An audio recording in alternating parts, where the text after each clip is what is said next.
매일 아침 말씀 2024년 4월 26일 금요일 아침입니다. 오늘 우리에게 주시는 하나님의 말씀은 열왕기상 10장 1절부터 13절까지의 말씀입니다. 지혜의 왕인가 번영의 왕인가 라는 제목으로 함께 말씀의 은혜 나누도록 하겠습니다. 오늘 말씀의 핵심 구절은 1절부터 3절까지의 말씀입니다.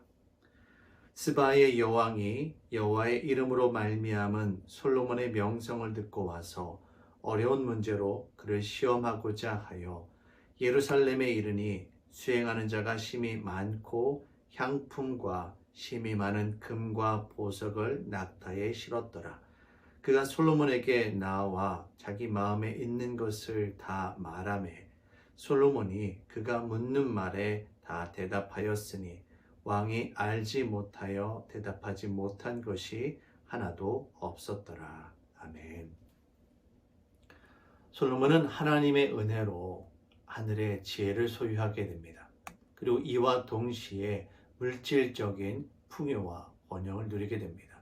여호와 하나님께서 솔로몬에게 이와 같은 놀라운 하늘의 지혜와 물질적인 축복을 허락하신 것은 그가 이스라엘 백성들을 왕으로서 온전하게 다스리고 재판할 수 있도록 하시기 위해서였습니다.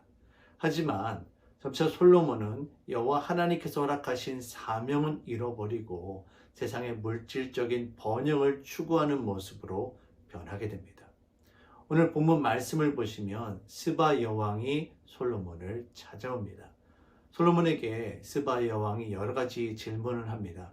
이때 솔로몬이 막힘없이 모든 것을 대답함을 보고 스바 여왕이 크게 놀라게 됩니다.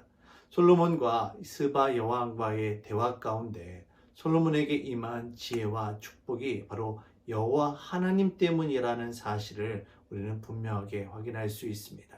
하지만 점차 지혜의 왕 솔로몬에 대한 언급은 사라지고 솔로몬이 가지고 있었던 물질이 얼마나 많았는지 그것에 대한 강조가 더욱더 두드러지게 나타나게 됩니다.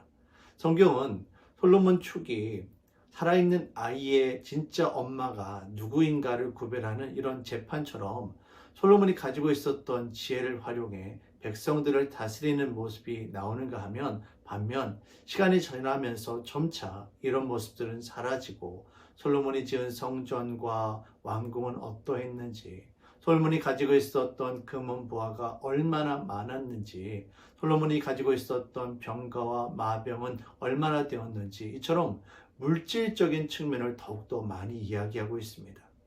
정말 솔로몬이 지혜의 왕인가 아니면 번영의 왕인가 헷갈릴 정도입니다. 사랑하는 성도 여러분, 우리가 오직 예수님 한 분으로 충분하며 주님만으로 만족한 심령이 되어지기를 바랍니다. 가난한 심령, 애통한 심령이 되어져서 여호와 하나님의 은혜를 구할 때 주께서 우리들의 삶 가운데 은혜를 베풀어 주실 것입니다. 하지만 반대로 우리가 교만한 마음이 되어져서 주님이 아닌 세상의 것을 구하고 세상의 것 가운데 나 자신을 드러내며 살아간다면 솔로몬이 그랬던 것처럼 하나님의 은혜와 축복은 다 잊어버리고 자기 자신이 주인 되어 그런 인생을 살아가게 되어질 것입니다. 주께서 베풀어 주신 그 은혜와 사명을 잃어버리지 않고 살아가는 저와 여러분들이 되시기를 주의 이름으로 축원합니다. 사랑의 주님, 여호와 하나님께서 솔로몬에게 놀라운 지혜와 놀라운 축복들을 허락해 주셨습니다. 그런데 점차 솔로몬은 자신이 하나님으로부터 받은 이 지혜를 통하여 이스라엘 백성들을 재판하고 다스려야 하는 지혜의 왕이라는 사실은 점차 잊어버리고 자신에게 있는 이 물질을 어떻게 더 많이 불릴 수 있을까 그것만을 신경 쓰고 살아가는 세상의 왕과 별반 다를 바 없는 모습으로 타락하고 있음을 우리는 알 수가 있습니다.